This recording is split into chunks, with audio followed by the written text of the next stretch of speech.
ফেনী জেলা হাসপাতালের মেঝেতে বৃহস্পতিবার রাত থেকে চিকিৎসা নিচ্ছে এই শিশুটি। প্রতিদিনের মতো ওই দিন ভোরে ফেনীর দাগনভূঞা উপজেলার সিন্দুরপুর ইউনিয়নের তার গ্রামের চুন্দারপুর জামে মসজিদ মক্তবে আরবি শিক্ষা নিতে যায় সে। মক্তবের শিক্ষক ও মসজিদের ইমাম পাশের যাদবপুর গ্রামের মোহাম্মদ মোস্তফা শিশুটিকে মক্তব থেকে তার থাকবার ঘরে মসজিদের চিলেকোঠায় নিয়ে চালায় পাশবিক নির্যাতন। লোকলজ্জার ভয়ে প্রথমে গোপন রাখার চেষ্টা করলেও শিশুটি গুরুতর অসুস্থ হয়ে পড়লে তার বাবা তাকে রাতে শহরের হাসপাতালে নিয়ে যান। তিনি এই ঘটনার জন্য অভিযুক্ত ব্যক্তির বিচার চান। মুসলমানের ধর্ম হিসাবে এটার বিচার চাই।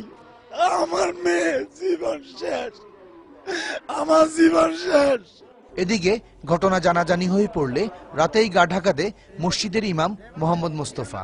আর এই ঘটনায় ক্ষুব্ধ শিশুটির গ্রামবাসীও। যে অপকর্মগুলা এই মসজিদের ভিতরে করছে, হাজার হাজার শতে শতে মুসল্লি আমরা তার পিছনে নামাজ পড়ি। এরা যদি এই ধরনের অবকাণ্ড করে তাহলে আমরা কোথায় যাব? সে দুনিয়া যেখানে থাকুক সে যেন পুলিশে তাকে ধরিয়ে নিয়ে যেন আইনসম্মত করে। দাগনভূঞা থানার পরিদর্শক জানান তাকে গ্রেফতারের চেষ্টা চলছে।